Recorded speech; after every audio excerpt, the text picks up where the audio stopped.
Welcome to our YouTube channel. Today we will study determination of amount of a substance in a solution. It is lesson 1 of the standard 11th chemistry and it is 4th video under this chapter. So we will study that amount of a substance in a solution. How to determine the amount of a substance in a solution?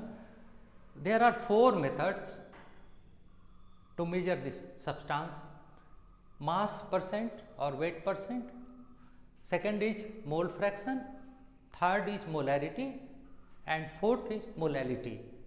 So there are 4 methods to measure the substance in a solution. Suppose पानी में हम चीनी घोलते हैं तो चीनी हो गया substance और सब्सटेंस हो गया और सॉल्यूशन जो है वो हो गया आपका ये वाटर हो गया। तो चीनी की कितनी मात्रा है इसको जो है हम लोग कैसे एक्सप्रेस करेंगे? तो ये देयर आर 4 मेथड्स। उसको वेट बाय वेट में कर सकते हैं या मॉलिक्यूल्स में कर सकते हैं या मोलैरिटी में कर सकते हैं या मोलैलिटी में। तो देखिए सपोज कैसे करते हैं हम। इसमें मास ऑफ सॉल्यूट और मास ऑफ सॉल्यूशन। तो यहाँ हम लोग क्या जैसे चीनी को घोल दिए पानी में तो यहाँ पर सॉल्यूट हो गया चीनी, सॉल्यूट मान लीजिए 2 ग्राम है और सॉल्यूशन जो है वाटर हम 18 ग्राम ले लिए। तो मास ऑफ सॉल्यूट उसका हमको निकालना है कि चीनी का कितना परसेंटेज है, मास परसेंट कितना है। तो ये देखिए इसको इस तरह से बनाते हैं, 2 ग्राम शुगर हुआ और बटे 18 ग्राम वाटर है, लेकिन ये 2 ग्राम ये भी तो झूठा जो उसको हम घोले हैं उसमें चीनी को, तो टोटल 20 ग्राम हो गया। तो 2/20 इंटू 100, चूँकि ये परसेंटेज में व्यक्त किया जाता है तो ये हो गया 10%। तो इस तरह से हम बोलेंगे कि चीनी का जो है 10% है ये वाटर में, 18 ग्राम वाटर के सॉल्यूशन में। उसके बाद सेम चीज़ मॉलिक्यूल्स, इसको जो है मोल फ्रैक्शन में बताते हैं। ये था आपका वेट में, इसको वेट बाय वेट परसेंटेज बोलते हैं। ये जो है मोल फ्रैक्शन है सब्सटेंस, उसमें भी सेम वही चीज़ करते हैं। शुगर का मॉलिक्यूल्स कितना है वो बताएंगे और यहाँ पर शुगर एंड वाटर का सेम जोड़ेंगे, लेकिन यहाँ पर परसेंटेज नहीं है, यहाँ परसेंटेज नहीं है, परसेंटेज इसलिए यहाँ 100 से गुना नहीं किया जाएगा। बाकी सब चीज़ सेम है। सब्सटेंस बी ए जो है सब्सटेंस ए जो है सब्सटेंस है और बी जो है वो सॉल्यूशन है। तो Na and Nb are there number of moles. ठीक है, इसके बाद आ गया मोलैरिटी एंड मोलैलिटी। तो most common is the molarity और इसके न्यूमेरिकल्स भी आते हैं एग्जाम में। इसके समझने के पहले हमको ये थोड़ा सा समझना होगा कि what is mole and what is molar mass.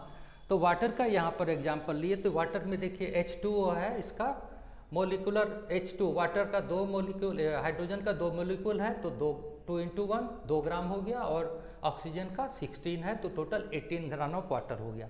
18 gram of water में 1 मोल ऑफ वाटर है। 1 मोल ऑफ वाटर का मतलब क्या हो गया? 6.022 into 10 to the power 23 molecules of water है। 18 ग्राम पानी में इतने मोलिक्यूल्स हैं, ये नंबर है और ये इसी को एवोगैड्रो नंबर बोलते हैं। तो ये वाटर का वेट हो गया 18 ग्राम 1 मोल का और उसमें मोलिक्यूल्स हो गए पानी के जो वो 6.022 इंटू 10 टू द पावर 23। तो इसी तरह हम लोग को सोडियम हाइड्रोक्साइड का भी इसका सबका मोलर मास जानना है। तो इसका सोडियम का जैसे 23 है और इसको जोड़ेंगे तो 40 हो जाएगा। तो ये क्लियर हो जाना चाहिए कि मोल क्या है और मोलर मास क्या है। अब इसके बाद हम लोग आते हैं इसमें मोलैरिटी। मोलैरिटी क्या है? Number of moles of solute in 1 litre of solution. 1 litre solution में कितने जो है मोल्स उसके प्रेजेंट हैं किसी भी एटॉम के या मॉलिक्यूल को, उसको मोलैरिटी बोलते हैं। यहाँ जैसे क्वेश्चन एक आया, इसको कैलकुलेट करना है। Calculate the molarity of NaOH in this solution prepared by 4 gram of NaOH in 250 ml water। पानी है 250 ml और 4 ग्राम लिया गया है सोडियम हाइड्रोक्साइड का। तो देखिए 250 ml पानी में 4 ग्राम है तो हमको ये चूँकि लीटर में होता है तो इसलिए 1 लीटर में कितना होगा, इसका 4 टाइम्स कर दिए, 16 ग्राम हो गया।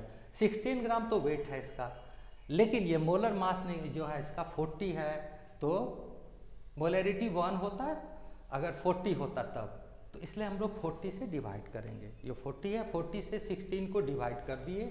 अगर ये 40 होता तो मोलैरिटी 1 होता, इसको डिवाइड कर दिए 4 बाई ये आ गया 10 या 0.4 मोल m, इसको कैपिटल M से लिखा जाता है, ये मोलैरिटी हो गया।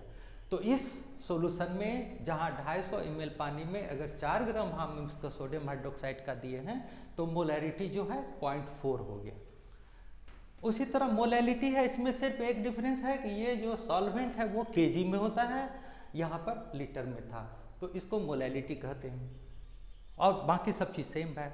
अब क्या डिफरेंस क्या है, what is difference between the molality and molarity? Molarity and molality, देखिए एक तो डिफरेंस ये हो गया, ये नंबर ऑफ मोल्स जो है सॉल्यूट क्या है इसमें 1 लीटर में है, ये 1 लीटर में होता है मोलैरिटी, और मोलैलिटी 1 kg में होता है। दूसरा ये वॉल्यूम है, ये टेम्परेचर डिपेंडेंट है, और ये जो है टेम्परेचर डिपेंडेंट नहीं है। टेम्परेचर डिपेंडेंट है इसलिए it will change with the change of temperature, molarity will change with the change in temperature, और यहाँ मोलैलिटी चेंज नहीं होगा। उसके बाद इसका सिंबल में अंतर है, इसको कैपिटल M से दिखलाते हैं मोलैरिटी, और मोलैलिटी को स्मॉल m से दिखलाते हैं, क्योंकि ये वाइडली यूज होता है। और दूसरी बात क्या है, एट रूम टेम्परेचर जो है ये जो है मोलैरिटी उससे ज़्यादा होगा, क्योंकि मोलैलिटी जो है वो उसमें डाइल्यूशन हो जाता है। जैसे पानी ही 1 लीटर पानी अगर लीजिएगा तो वो 1 kg नहीं है, उसको 1 kg बनाइएगा तो थोड़ा सा और उसमें डालना पड़ेगा, तो ये डाइल्यूशन हो गया। इसलिए हमेशा जो है मोलैरिटी जो है मोलैलिटी से ज़्यादा होगा। So now it is all about the amount of substance and molality. अब तक जो लोग इस वीडियो को नहीं, हमारे चैनल को नहीं सब्सक्राइब कीजिए हैं, please subscribe and comment. Thank you all.